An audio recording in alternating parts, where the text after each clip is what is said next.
Slim smart होने के लिए कौन कौन सी चीज़ें हैं कि जिस पे हमें अपनी एजुकेशन को इंक्रीज करने की ज़रूरत है, वो हम डिस्कस करेंगे इस वीडियो में।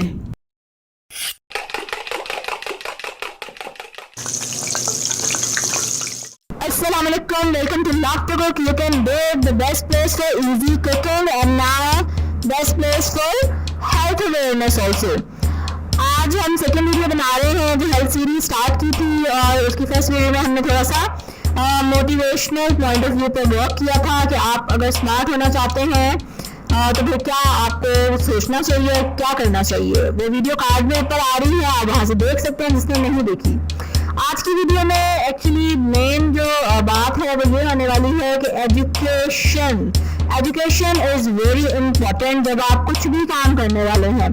एजुकेशन का मतलब ये नहीं कि स्कूल जाना शुरू कर दें या कि आगे पढ़ना शुरू कर दें। एजुकेशन का मतलब ये है कि आप उस टॉपिक के बारे में ज़्यादा से ज़्यादा इंफॉर्मेशन इकट्ठी कर लें।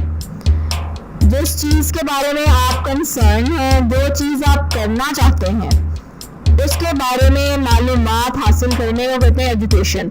और अभी आप स्मार्ट होना चाहते हैं, ठीक है, आप स्लिम और स्मार्ट होना चाहते हैं, तो आपको उससे रिलेटेड इंफॉर्मेशन हासिल करना शुरू करनी है। Try to gather the information, और उसमें सबसे पहले कि डाइट जो हम खाते हैं और जो उसमें इम्पोर्टेंट इंग्रेडिएंट्स होते हैं, न्यूट्रिशंस होते हैं, जैसे हम जो खाते हैं वो या तो प्रोटीन है या कार्बोहाइड्रेट्स है या फैट्स है।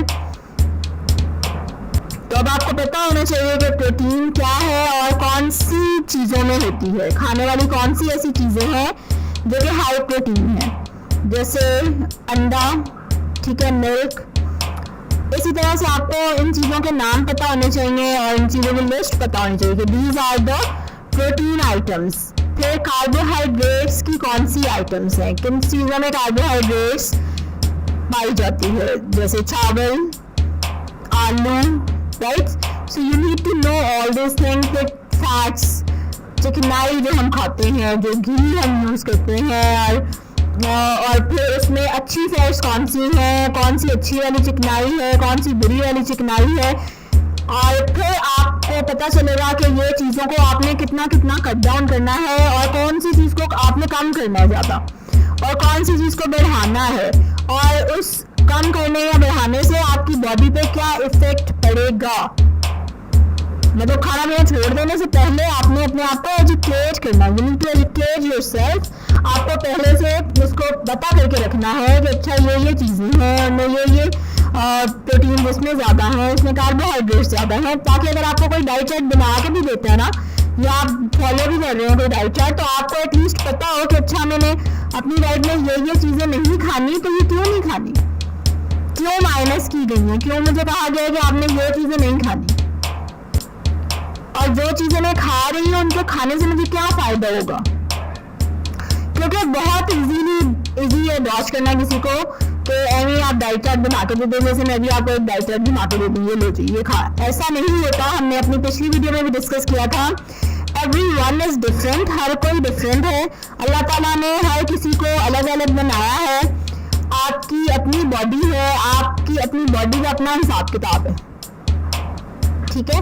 हाँ, अगर आप किसी स्पेशलिस्ट के पास जाते हैं, किसी न्यूट्रिशनिस्ट के पास जाते हैं जो कि वाकई ऑथेंटिक है, जो रिपेयर आके नहीं पड़ा हुआ, उसने बात का ही पड़ा हुआ है, मतलब दिस इज अनदर इशू, ये भी बात है।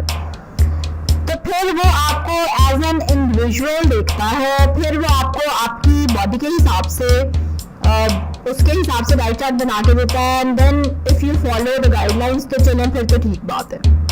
इवन देन फिर भी आपने सारे कुछ अगले पे नहीं छोड़ देना, आपको खुद से पता होना चाहिए, राइट, कि कौन कौन सी चीज़ें मैं खाती हूँ और उनमें क्या क्या है, कौन सी हाई प्रोटीन डाइट्स हैं, कौन सी कार्ब्स वाली डाइट ज़्यादा जिसमें ज़्यादा कार्ब्स होती है, और कौन सी फैट्स अच्छी हैं, कौन सी नहीं अच्छी, ठीक है।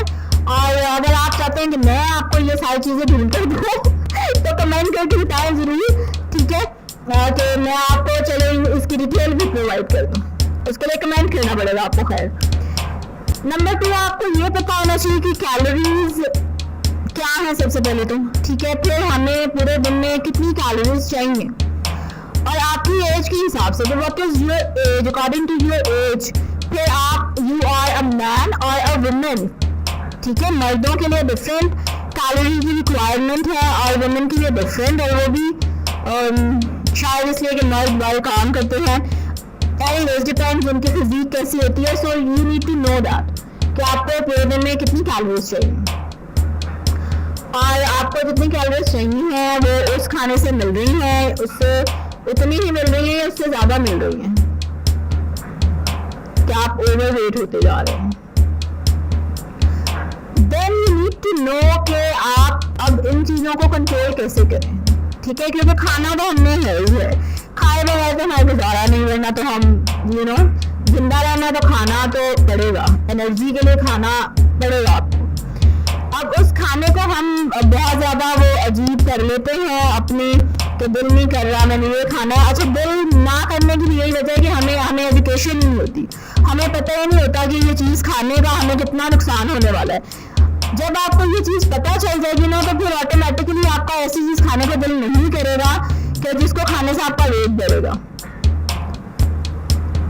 So this is how important education is, कि कितना important है आप अपने आप को एजुकेट करें, अपने आप को चीज़ों के बारे में बताएं, अपनी मालूमात में इजाफा करें, ठीक है। इन चीज़ों को आप इसके लिए बुक्स पढ़ें, ठीक है। इंटरनेट आप यूज़ कर रहे हैं, आप इंटरनेट सर्च करें। अच्छा, फिर ये भी बड़ा इंटरनेट पर ब्लेम आता, खैर जो बड़ा इसको मिलायन करते हैं कि जी जो मर्जी तो हर कोई लिख देता है, तो नो प्रॉब्लम, आप उसको वेरीफाई कर सकते हैं 2-3 सोर्सेज से।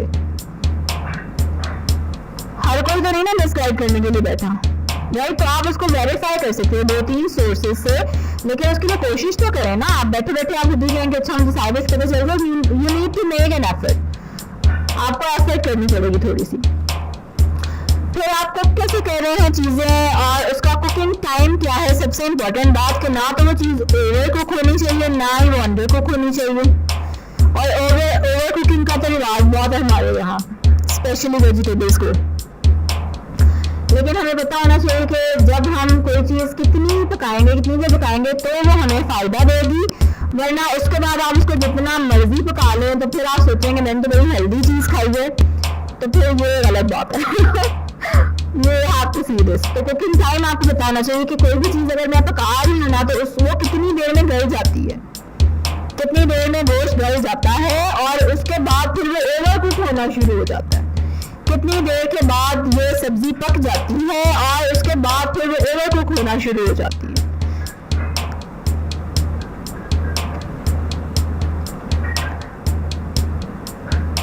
Then how you are going to fry the things, क्योंकि फ्राइड चीज़ें हम बहुत खाते हैं, और डीप फ्राइंग डेफिनेटली बहुत डेंजरस है, और सब लोगों को पता है, फिर भी हम खाते हैं।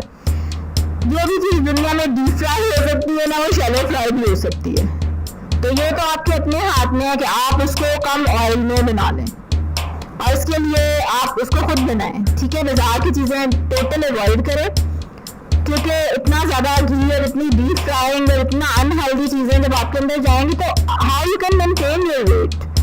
आप कभी भी अपना वेट मेंटेन नहीं कर सकते, आप कभी भी स्मार्ट नहीं हो सकते, आप कभी अगर मतलब कुछ भी नहीं हो सकता ना। फिर तो आप खाली खुली सोचते रहे और टेंशन लेते रहे और कहें अच्छा जी आज से डाइट शुरू, तो ऐसा नहीं होता। तो इसके लिए जरूरी है कि आप उसको घर पे बनाएं, कम ऑयल में बनाएं, और हेल्दी वे की डाइट बनाएं। और इसके लिए बिल्कुल हेल्दी रेसिपीज देखें, मेरे चैनल पे कितनी सारी हेल्दी रेसिपीज हैं, और इंशाल्लाह फ्यूचर में और भी बनाने वाली हूँ। Alright, so these are all the things which I have to say today. और अगर इनमें से जैसे काफ़ी सारी लिस्ट की मैंने बात की है, सो अगर आप चाहते हैं कि मैं आपके लिए बनाऊँ तो no problem, just tell me, comment करके मुझे बताएं कि आपको कौन सी लिस्ट चाहिए, प्रोटीन वाली डाइट्स की, कार्बोहाइड्रेट्स, कैलोरी चार्ट चाहिए आपको, व्हाट यू वांट।